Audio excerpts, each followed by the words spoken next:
Hello everyone, this is Sufiya. Welcome back to the Sufiya's biology.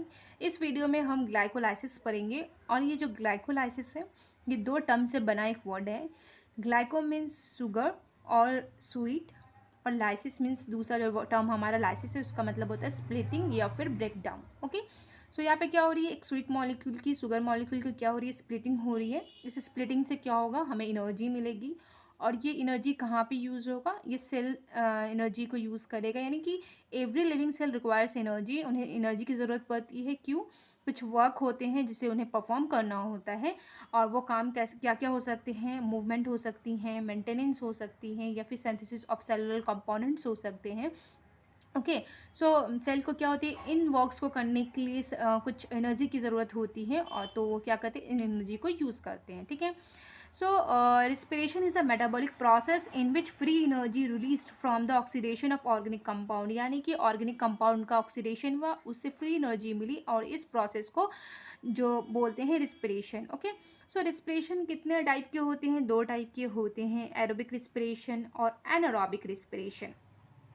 Aerobic respiration को क्या बोल सकते हैं, ऑक्सीजन डिपेंडेंट होता है, और aerobic respiration means oxygen independent. यानी कि एरोबिक रिस्पिरेशन ऑक्सीजन की कंडीशन, जब ऑक्सीजन प्रेजेंट होता है हमारा तब एरोबिक रिस्पिरेशंस होती हैं, और एनारोबिक रिस्पिरेशन में ऑक्सीजन की ज़रूरत नहीं होती है। एरोबिक रिस्पिरेशन 3 मेजर प्रोसेस में डिवाइड हो जाता है। First one is glycolysis, second one is citric acid cycle, and the last one is oxidative phosphorylation.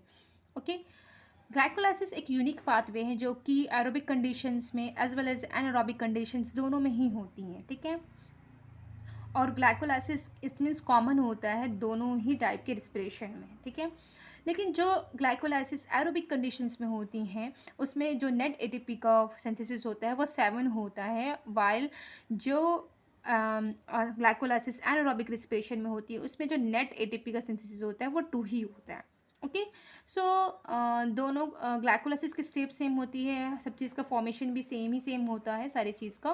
तो ये एटीपी के डिफरेंस क्यों इतना, ये मैं आपको वीडियो के जब मैं स्टेप्स पढ़ा दूंगी, वो ग्लाइकोलाइसिस का पाथवे पढ़ा दूंगी, फिर उसके एंड में बताऊंगी कि इसमें 7 एरोबिक रिस्पिरेशन में जो ग्लाइकोलाइसिस हो रहा है तो उसमें 7 क्यों होते हैं, और जो ग्लाइकोलाइसिस एनारोबिक कंडीशंस में होती है उसमें 2 क्यों होती है। ओके, सो ग्लाइकोलाइसिस जो होता है ऑलमोस्ट हर एक सेल्स में होता है, whether the cell is prokaryotes और यूकैरियोट्स।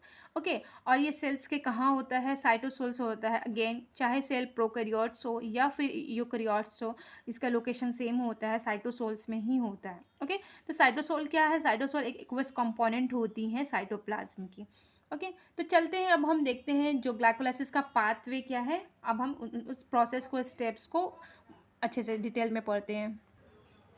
ग्लाइकोलाइसिस एक 10 स्टेप प्रोसेस होता है जिसका फर्स्ट 5 स्टेप्स को हम प्रिपरेटिव फेज कहते हैं, एनर्जी इन्वेस्टमेंट फेज करते हैं। इसमें एनर्जी क्या होता है, एनर्जी इन्वेस्ट होता है, और जो लास्ट के 5 स्टेप्स होते हैं उसे पे ऑफ फेज या फिर एनर्जी जनरेशन फेज कहा गया है। ठीक है, सो ग्लाइकोलाइसिस में क्या हो रहा है, एक शुगर मॉलिक्यूल क्या हो रहा है, स्प्लिटिंग हो रही है। तो इसमें जो शुगर मॉलिक्यूल है वो ग्लूकोज है, जो कि क्या कन्वर्ट कर रहा है, लास्ट में पायरुवेट बना रहा है। ठीक है, तो अब हम देख लेते हैं एंजाइम्स एंड कन्वर्जन्स क्या क्या होती हैं ग्लाइकोलाइसिस में। ये ग्लूकोज क्या हुआ, हमारे बॉडी के सेल्स में गई, क्योंकि ये ग्लूकोज सेल से बाहर भी जा सकती है, इसलिए इस ग्लूकोज में हम क्या करते हैं, सेल के अंदर ही ट्रैप करने के लिए ये ग्लूकोज में क्या होता है, एक फॉस्फेट ग्रुप ऐड हो जाता है जिसकी वजह से वो सेल से बाहर नहीं जा पाता है। ठीक है, सो इसमें जो एंजाइम इन्वॉल्व होती है हेक्सोकाइनेज, काइनेज से हम जानते हैं कि ये क्या करेगा, एक फॉस्फेट ग्रुप को ऐड करेगा।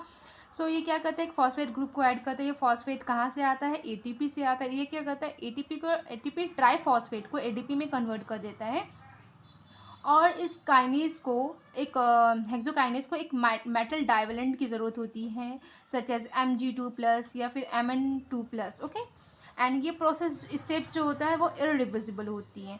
देन ये ग्लूकोज 6 फॉस्फेट फ्रुक्टोज 6 फॉस्फेट में कन्वर्ट हो जाता है, और इसमें जो एंजाइम इन्वॉल्व होती हैं वो है फॉस्फोग्लूको आइसोमेरेज। ओके, इसमें क्या होती है, बस स्ट्रक्चरल चेंजेस होती हैं, क्योंकि आइसोमेरेज है, इसमें कुछ होगा नहीं, बस ग्लूकोज क्या होगा, फ्रुक्टोज बन जाएगा, यानी कीटोज में कन्वर्ट हो जाएगा। एंड देन ये फ्रुक्टोज 6 फॉस्फेट अब क्या होगा, फ्रुक्टोज 1,6 बिस फॉस्फेट में कन्वर्ट हो जाएगा, यानी कि अभी एक फॉस्फेट ग्रुप था कार्बन 6 पे, अभी एक और फॉस्फेट ग्रुप ऐड हो गया कार्बन फर्स्ट पे, ठीक है। और ये जो एंजाइम इसमें इन्वॉल्व होंगी इस स्टेप में वो है फॉस्फोफ्रुक्टोकाइनेज 1। ओके, काइनेज है, इसका मतलब एक फॉस्फेट ग्रुप ऐड होगा। और ये फॉस्फेट कहाँ से आएगा? एटीपी से। एटीपी को वो क्या कन्वर्ट, ये क्या करेगा, एटीपी को एडीपी में कन्वर्ट कर देगा और एक फॉस्फेट ग्रुप इसमें ऐड कर देगा। ओके, सो ये भी स्टेप्स क्या है, इरिवर्सिबल है। Then fructose 1,6 bisphosphate. अब क्या होगा, क्या होता है कि फ्रुक्टोज 1,6 बिसफॉस्फेट जो है ये 6 कार्बन मॉलिक्यूल है, ठीक है। इसके पास क्या है, 2 फॉस्फेट ग्रुप है।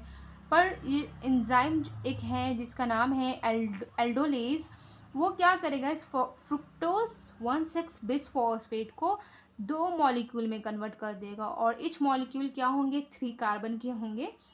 तो क्या होता है, पहला मॉलिक्यूल है वो है ग्लिसरल्डिहाइड 3 फॉस्फेट, और दूसरा जो है डाईहाइड्रोक्सी एसीटोन फॉस्फेट। ओके, और दोनों के पास, दोनों ही के है 3 कार्बन मॉलिक्यूल है और दोनों के पास एक एक फॉस्फेट ग्रुप चला जाता है। और यहाँ हो गया हमारा 4th स्टेप। और देन 5 स्टेप्स में क्या होता है कि एक एंजाइम है ट्राइओस पी आइसोमेरेज, ये एंजाइम इस प्रोसेस में इन्वॉल्व होता है।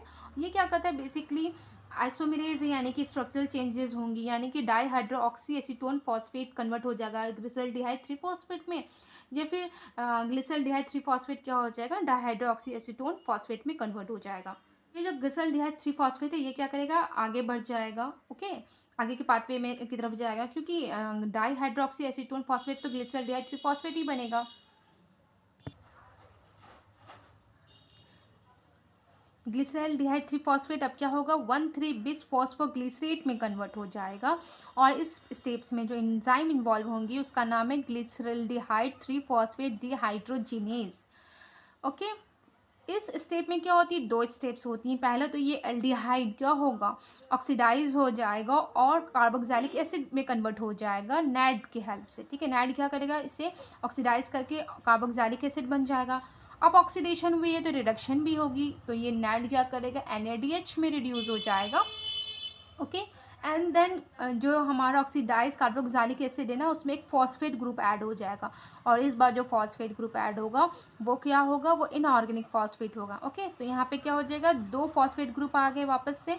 पहले से तो 3 कार्बन पे था, फर्स्ट कार्बन पे भी आ गया, यानी कि 1,3 बिस फॉस्फोग्लिसरेट में कन्वर्ट हो गया।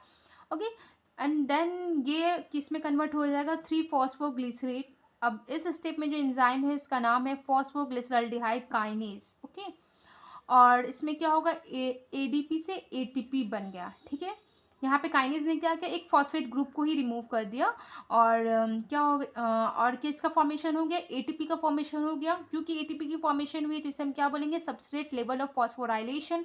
जब भी डायरेक्टली एटीपी का फॉर्मेशन होता है उसको हम बोलते हैं substrate level of phosphorylation. Okay, then ये 3 फॉस्फोग्लिसरेट जो है 2 फॉस्फोग्लिसरेट में कन्वर्ट हो जाता है। और इसमें जो एंजाइम इन्वॉल्व होती हैं इस स्टेप में वो है फॉस्फोग्लिसरेट म्यूटेज। म्यूटेज आया यानी कि सिर्फ स्ट्रक्चरल चेंजेस आएंगी। कार्बन 3 पे फॉस्फेट ग्रुप था, अब 2 कार्बन पे आ गए, यानी जो सेकेंड नंबर पे कार्बन है उस पर फॉस्फेट ग्रुप ऐड हो गया। ओके, लास्ट वाले फॉस्फेट ग्रुप निकालने से पहले क्या होता है, एक 9th स्टेप में एक वाटर मॉलिक्यूल का रिमूवल होता है। और इसमें जो एंजाइम इन्वॉल्व होती है इस स्टेप में वो है इनोलेज। और जो मेटल डाइवेलेंट है वो Mg2+ होते हैं या फिर Mn2+ होते हैं। एंड फिर फॉस्फोइनॉल पायरुवेट क्या होता है, पायरुवेट में कन्वर्ट हो जाता है। और इस स्टेप में जो एंजाइम इन्वॉल्व होती हैं पायरुवेट काइनेज। और यहाँ पे क्या होता है, एक जो एडीपी है एटीपी में कन्वर्ट हो जाती हैं, यानी कि फॉस्फेट ग्रुप रिमूव हो गया। ओके, क्योंकि एटीपी फॉर्मेशन हुआ है तो हम क्या बोलेंगे, सबसेट लेवल ऑफ फॉस्फोराइलेशन हुआ है, ठीक है। और जो पायरुवेट क्योंकि 3 मॉलिक्यूल कार्बन है तो 2 है तो 6 हो गया, यानी ग्लूकोज 6 था, ये भी 6 हो गया, ठीक है।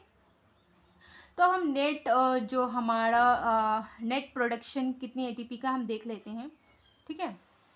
देखिए यहाँ पे हमने एक एटीपी सेल में एक एटीपी यहाँ सेल ने ग्लाइकोलाइसिस में एक एटीपी यहाँ पे स्पेंड हुआ था, एक यहाँ हुआ था, ठीक है। और 4 एटीपी की फॉर्मेशन हुई, 2 यहाँ 2 यहाँ, तो क्या हो जाएगा, इसको कैंसिल आउट कर देंगे क्योंकि 2 माइनस में था तो 2 प्लस हुआ तो कैंसिल। ये वाला एटीपी रहेगा, आई होप आपको दिख रहा हो। तो हम देख लेते हैं इसमें क्या क्या हमें मिला। 2 पायरुवेट मिला इस पाथवे में, 2 NADH मिली जो NAD रिड्यूस होकर NADH बनाया, 2 ATP मिली। ओके, और 2 ATP कैंसिल हो गई क्योंकि 2 ATP इनिशियली में स्पेंड करना पड़ा था। ठीक है, और क्या मिला, 2 मॉलिक्यूल ऑफ वाटर जो स्टेप 9 में हमें मिला इस सेल ग्लाइकोलाइसिस पाथवे में। ठीक है, तो क्या हुई, ये 2 ATP जो phosphate substrate level of phosphorylation से मिला, और जो ये 2 NADH है ना, एक NADH का वैल्यू होता है 2.5 ATP, यानी कि 2 NADH यानी कि 5 ATP हो गया प्लस 2 7 हो गया। ओके, तो जैसे कि मैंने बताया था कि एरोबिक रिस्पिरेशन में जो ग्लाइकोलाइसिस एरोबिक कंडीशंस में होती है उसमें 7 ATP का होता है और फॉर्मेशन होता है नेट ATP का, और जो एनारोबिक कंडीशंस में होती हैं उसमें 2 ATP का फॉर्मेशन होता है। वो इसलिए होता है कि जो एनारोबिक कंडीशंस होती हैं ना रिस्पिरेशन में, उसमें क्या होती है, ऑक्सीजन नहीं होता है, ऑक्सीजन के एब्सेंस में होती है। ठीक है, या फिर ये भी कह सकते हैं कि एनारोबिक किस्म थी प्रोकैरियोट्स और यूकैरियोट्स दोनों में होती है, वाइल एरोबिक रिस्पिरेशन सिर्फ प्रोकैरियोट्स में होती है। ठीक है, इसमें क्या होता है कि एरोबिक NADH जो है ना, वो ATP में कन्वर्ट होने के लिए NADH को एक तो माइटोकॉन्ड्रिया में जाना होता है, दूसरा क्या, उसे ऑक्सीजन की ज़रूरत होती है। एनारोबिक कंडीशंस में अगर जो प्रोकैरियोट्स में होता है, हो रहा होगा जो ग्लाइकोलाइसिस, उसमें तो माइटोकॉन्ड्रिया होती ही नहीं है, तो ये NADH माइटोकॉन्ड्रिया में जाएगा नहीं। ठीक है, दूसरा क्या होती है कि अगर यूकैरियोट्स में हो भी रही है तो वहाँ पे ऑक्सीजन नहीं है। ठीक है, तो ये NADH क्या होता है, ऑक्सीडाइज करके ATP बनाता है, तो ये ऑक्सीडेशन होगा ही नहीं वहाँ पे जो भी यूकैरियोट्स में NADH सिंथेसिस होंगी, जो ग्लाइकोलाइसिस एनारोबिक कंडीशंस में हो रही होंगी उसमें इस NADH का ऑक्सीडेशन ही नहीं होगा, तो ATP का फॉर्मेशन नहीं होता। तो ये पूरी तरीके से वहाँ पे क्या होती है, साइटोसोल में ही रह जाती है और ATP का फॉर्मेशन नहीं होता, इसलिए वहाँ पे क्या होती है, 2 ही ATP की फॉर्मेशन होती है। ठीक है, ये NADH का क्या होता है, ये साइटोप्लाज्म में ही रहता है। ये NADH क्या होता है कि पायरुवेट से ओके, जो एनारोबिक कंडीशंस में क्या होती है, ये पायरुवेट क्या होती है, लैक्टेट में कन्वर्ट हो जाती है, और जो NADH होता है जो गेन हुआ था वो NAD में कन्वर्ट हो जाता है। ओके, यानी वापस से ये NADH क्या होती है, NAD में बन जाती है, क्योंकि इसके पास लिमिटेड NAD होती है, तो ये क्या करता है, लैक्टेट बना के NADH क्या होता है, कन्वर्ट हो जाता है NAD में। ओके, सो इसलिए यहाँ पे क्या होती है, सिर्फ 2 ही ATP की एनारोबिक कंडीशंस में जो नेट प्रोडक्शन होती है ATP का, वो 2 ही होता है। ओके, आई होप आपको ये वीडियो अच्छा लगा, अगर अच्छा लगा तो please do like, subscribe and share with your friends. Thank you.